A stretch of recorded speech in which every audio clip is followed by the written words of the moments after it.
Hello दोस्तों, online classes में आप सभी का स्वागत है। दोस्तों, लोक प्रशासन में यूनिट फर्स्ट का लोक प्रशासन का उद्देश्य वाला टॉपिक चल रहा है। लोक प्रशासन का लोक प्रशासन को उद्देश्य के आधार पर हम इसको दो भागों में बांटा है। पहला पोस्ट कार्ब, दूसरा विषय वस्तु दृष्टिकोण। पोस्ट कार्ब लूथर गुलिक के द्वारा दिया गया था, जबकि विषय वस्तु दृष्टिकोण लेविस मेरियम के द्वारा दिया गया था। पोस्ट कॉर्ब क्या है और लूथर गुलिक के द्वारा ये सिद्धांत उद्देश्य के आधार पर लोक प्रशासन का दिया गया है। यानी पोस्ट कार्ब को 7 भागों में बांटा गया है। कितने भागों में? लूथर गुलिक ने पोस्ट कार्ब को 7 भागों में बांटा गया है। पहला आता है पी, यानी पी फॉर प्लानिंग। प्लानिंग का मतलब होता है योजना बनाना। यानी पोस्ट कार्ब में लूथर गुलिक के अनुसार कोई भी कार्य को लोक प्रशासन में यानी प्रशासन का कार्य करने के लिए सबसे पहले प्लानिंग की आवश्यकता होती है। किसकी? प्लानिंग यानी योजना बनानी होती है, और उस योजना के अनुसार ही प्रशासन को क्रियान्वित करना होता है। ये सब लूथर गुलिक के अनुसार ही होता है। उसके बाद हमारा आता है ओ का मतलब यानी ऑर्गेनाइजेशन का मतलब प्रशासन में किसी भी चीज़ को संचालित करने के लिए एक संगठन का निर्माण किया जाता है। यानी हमारी जो प्रशासन को चलाने के लिए हमें सबसे पहले एक संगठन का निर्माण किया जाता है, और उस संगठन के अकॉर्डिंग ही कार्य करना पड़ता है। यानी व्यक्तियों के समूह का एक संगठन बनाया जाता है, और उस संगठन के अनुसार ही प्रशासन का क्रियान्वित किया जाता है। अगली बात आता है हमारा एस फॉर स्टाफिंग।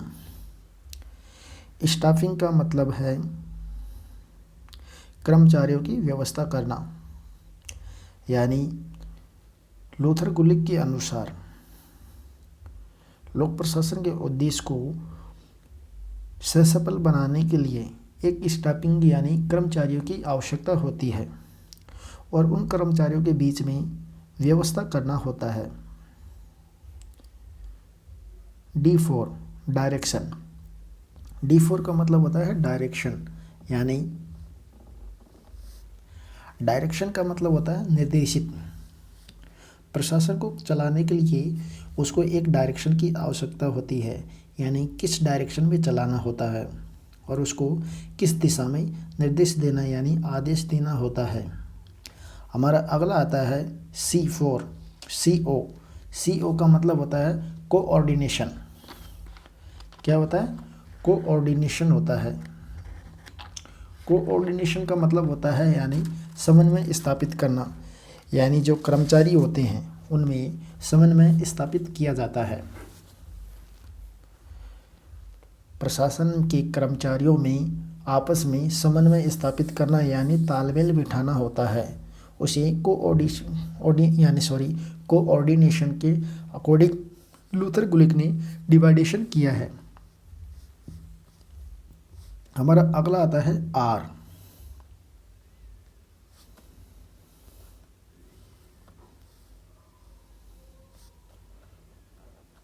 आर का मतलब होता है रिपोर्टिंग। आर फॉल यानी रिपोर्टिंग होता है।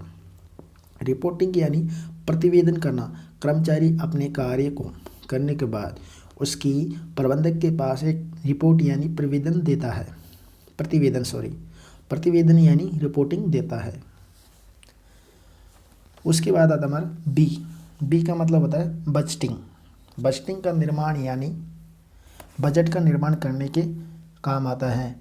यानी कर्मचारियों के लिए प्रशासन के द्वारा बजट का निर्माण किया जाता है, उसी बजटिंग शब्द के द्वारा निभाया जाता है। इस प्रकार लूथर गुलिक ने पोस्ट कॉर्ब को 7 भागों में बांटा गया है। पहला आता है प्लानिंग यानी योजना बनाना।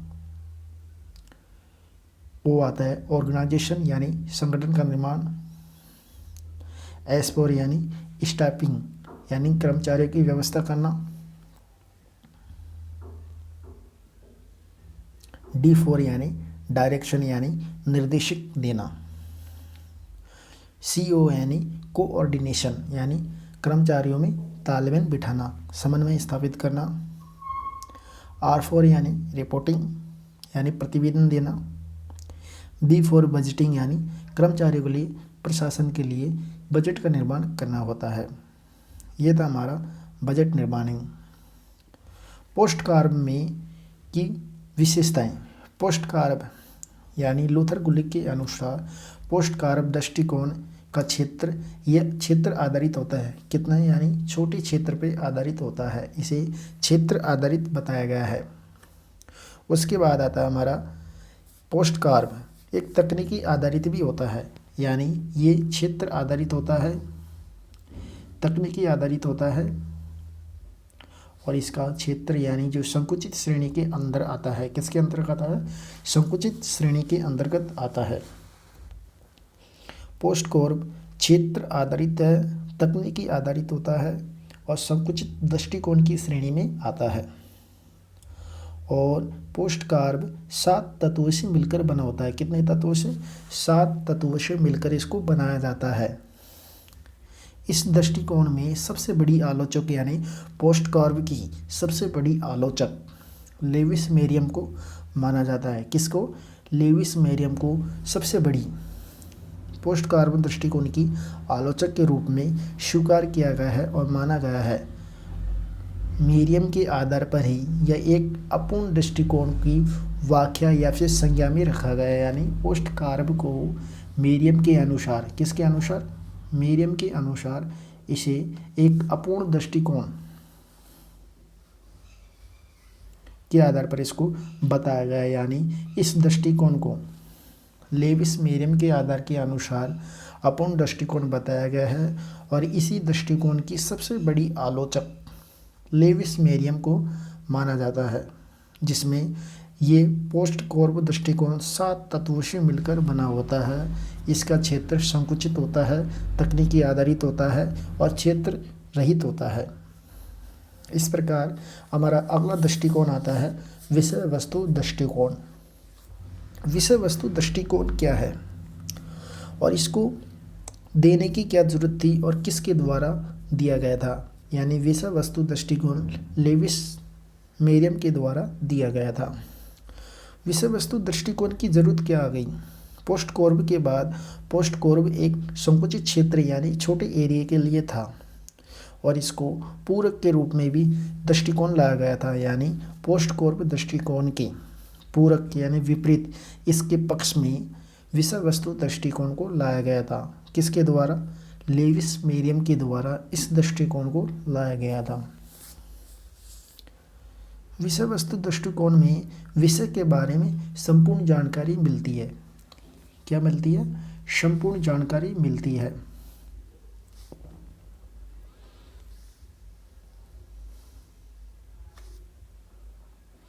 जो विषय वस्तु दृष्टिकोण होता है उसमें इसको पोस्ट कार्ब के यानी उसके क्या लेके आए? पूरक में लेके आए हुए हैं और इसमें विषय वस्तु दृष्टिकोण में संपूर्ण विषय की जानकारी हमको मिलती है। इसमें सेवाएं तथा प्रशासनिक एजेंसी कार्यों पर जोर देता है। यह दृष्टिकोण सेवाओं तथा प्रशासनिक एजेंसी कार्यों पर क्या देता है? जोर देता है। विषय वस्तु दृष्टिकोण विस्तृत समग्र दृष्टिकोण है, यानी इसका जो क्षेत्र होता है वो विस्तृत होता है और इसको समग्र दृष्टिकोण भी कहा जाता है। लेविस मेरियम के अनुसार विषय वस्तु दृष्टिकोण के बारे में एक कथन कहा गया है और वो कथन है, ये तो कैंची की 2 फलक है या फिर 2 धारी तलवार। मतलब उद्देश्य के आधार पर जो लोक प्रशासन का दृष्टिकोण बताया गया है, एक तो विषय वस्तु दृष्टिकोण और एक पोस्ट कार्ब दृष्टिकोण। तो लेविस मेरियम के अनुसार दोनों दृष्टिकोण के बारे में एक कथन दिया गया है और वो कथन है ये तो कैंची के दो फलक हैं। क्या है? ये तो कैंची के दो फलक है। दो धारी तलवार, यानी दो धारी तलवार, दो तलवार होते हैं और दो ही कैंची के फलक है। दोनों के बिना एक काम नहीं कर सकता, इसलिए दोनों को होना जरूरी होता है। यानी एक फलक होता है पोस्ट कोर्ब, दूसरा फलक होता है विषय वस्तु दृष्टिकोण। फिर लेविस मेरियम ने लोक प्रशासन को विषय वस्तु दृष्टिकोण के आधार पर इसको 5 भागों में बांटा गया है। कितने भागों में दोस्तों? 5 भागों में बांटा गया है।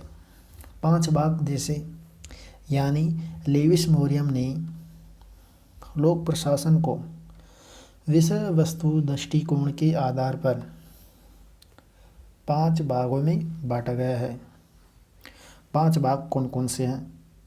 सिद्धांत और व्यवहार, यानी पहला है सिद्धांत और व्यवहार। लेविस मेरियम के अनुसार विषय वस्तु दृष्टिकोण में सिद्धांत और व्यवहार की आवश्यकता होती है।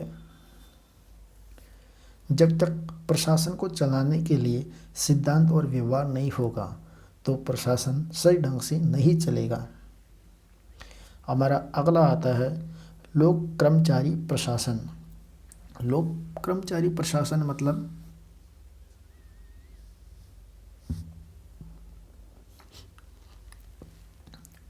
लेविस मेरियम ने विषय वस्तु दृष्टिकोण के आधार पर इसको कितने भागों में बांटा गया? 5 भागों में। पहला आता है सिद्धांत और व्यवहार, दूसरा आता है लोक कर्मचारी। इसमें यानी लोक यानी सरकार के कर्मचारियों के द्वारा ही प्रशासन को स्थापित करना, इसलिए लोक कर्मचारी प्रशासन विषय वस्तु दृष्टिकोण के आधार पर बताया गया है। तीसरा आता है हमारा लोक वित्त प्रशासन, यानी जो लोक कर्मचारी प्रशासन होते हैं उनको वित्त निर्माण करने या वित्तीय प्रॉब्लम को सोल्व करने या उनका निर्माण करने के काम में भी वित्तीय प्रशासन को स्थापित करना चाहिए। यानी बजट का निर्माण करने के लिए लोक कर्मचारियों का होना भी आवश्यक होता है और अपने क्षेत्र के अकॉर्डिंग इनको कार्य कर सके। जैसे राजस्थान लेवल में एक बजट का निर्माण किया जाता है, फिर उससे नीचे डिस्ट्रिक्ट लेवलों पर यानी बजट का निर्माण किया जाता है।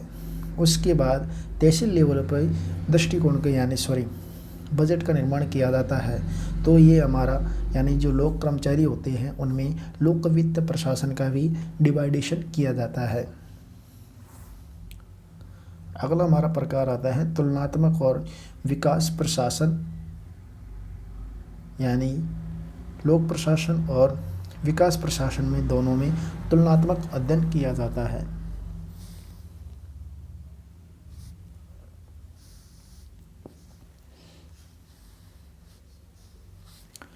लोक प्रशासन, तुलनात्मक और विकास प्रशासन यानी विकास प्रशासन के बारे में भी दोनों को हमारा बांटा गया है। कौन से? विषय वस्तु दृष्टिकोण को। विषय वस्तु दृष्टिकोण में नीति विश्लेषण भी किया जाता है। क्या किया जाता है? नीति विश्लेषण, यानी लोक नीति विश्लेषण भी लोक प्रशासन में किया जाता है। उसके बाद हमारा आता है लोक प्रशासन का महत्व क्या है। लोक प्रशासन का व्यक्ति के जीवन में बहुत सारा महत्व होता है और इसीलिए क्योंकि ये प्रशासन के बारे में महत्वपूर्ण जानकारी और हमारे प्रशासन के बारे में अवगत करवाता है। लोक प्रशासन को आरपीएससी के द्वारा बहुत महत्वपूर्ण बताया गया है या लोगों के द्वारा लोक प्रशासन को महत्वपूर्ण बताया गया है। यानी लोक प्रशासन का महत्व क्या है? लोक प्रशासन का पहला महत्व बताया गया है, लोक प्रशासन सरकार की बुनियाद है। क्या है?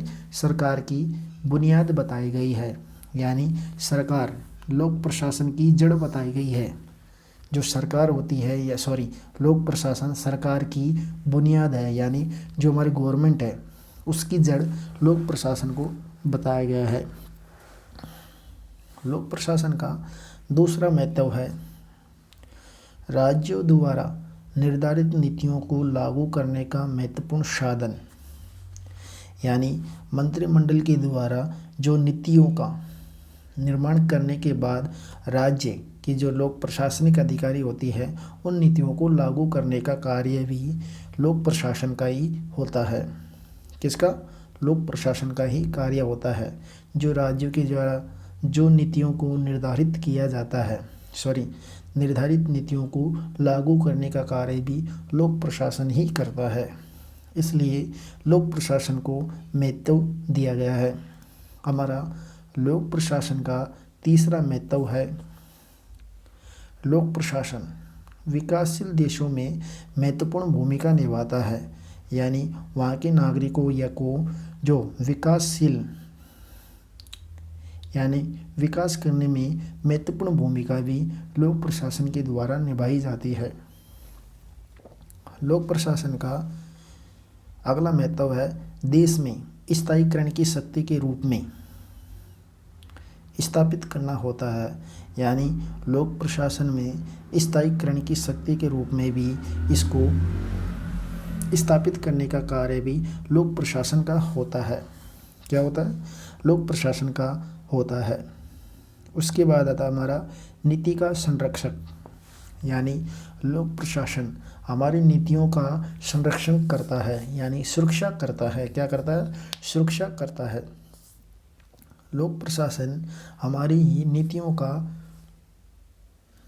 सुरक्षा का कार्य करता है। क्या करता है? सुरक्षा का कार्य भी लोक प्रशासन के द्वारा ही हमारी नीतियों का किया जाता है। अगला आता है लोक प्रशासन का महत्व। लोक प्रशासन का अगला महत्व है सामाजिक और आर्थिक परिवर्तनों में भी महत्वपूर्ण भूमिका निभाता है। यानी लोक प्रशासन हमारे सामाजिक व आर्थिक परिवर्तन में भी अपनी एक महत्वपूर्ण भूमिका को निभाता है। लोक प्रशासन का अगला महत्व है समाज के निर्बल वर्गों को भी संरक्षण प्रदान करने का कार्य भी लोक प्रशासन का होता है। यानी लोक प्रशासन समाज के निर्बल वर्गों को अपना संरक्षण प्रदान करता है। जो छोटे वर्ग होते हैं, गरीब वर्ग होते हैं, उनको संरक्षण प्रदान करने का भी कार्य लोक प्रशासन के द्वारा ही होता है।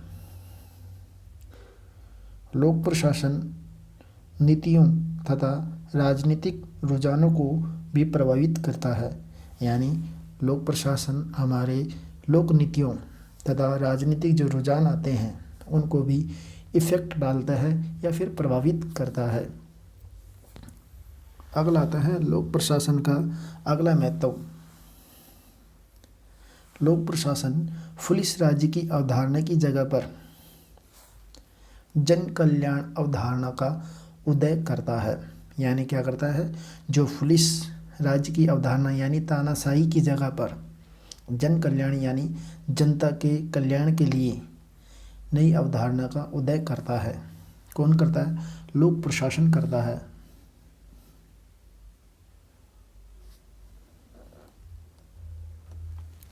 लोक प्रशासन पुलिस राज्य की अवधारणा की जगह जन कल्याणकारी अवधारणा की उदय के बारे में भी जानकारी प्रदान करता है। लोक प्रशासन सांप्रदायिकता में भी महत्वपूर्ण भूमिका निभाता है। क्या निभाता है? महत्वपूर्ण भूमिका निभाता है। लोक प्रशासन हमारे आतंकवाद को भी नियंत्रित करता है। यानी लोक प्रशासन आतंकवाद को नियंत्रित करता है। समाज में भाईचारा समूह धार्मिक वाले इनमें सांप्रदायिकता की भावना को व्यवस्थित करता है। जो पुलिस राज्य की अवधारणा की जगह पर ये जन कल्याणकारी अवधारणा का भी विकसित करता है। लोक प्रशासन का अगला महत्व है लोक नीतियों तथा राजनीतिक रुझानों को भी क्या करता है? प्रभावित डालता है। और समाज के जो निर्बल वर्ग होते हैं उनको संरक्षण प्रदान करने का कार्य भी लोक प्रशासन के द्वारा ही होता है। सामाजिक तथा आर्थिक परिवर्तनों को भी महत्वपूर्ण भूमिका निभाता है। यानी जो लोक प्रशासन होता है वो सामाजिक तथा आर्थिक परिवर्तनों में भी महत्वपूर्ण भूमिका निभाता है और नीतियों का संरक्षण भी करता है। देश में स्थायीकरण की शक्ति के रूप में भी लोक प्रशासन का कार्य भी होता है। क्या होता है? लोक प्रशासन का कार्य होता है। अगला हमारा टॉपिक आता है लोक प्रशासन का उद्भव एवं स्थितियाँ। लोक प्रशासन का उद्भव कैसा हुआ है और इसकी स्थिति कैसी है, यानी लोक प्रशासन का उद्भव और स्थिति। लोक प्रशासन कैसा है और उसका उद्भव कैसा है, ये हम अब अगले वीडियो में अध्ययन करेंगे। नमस्कार।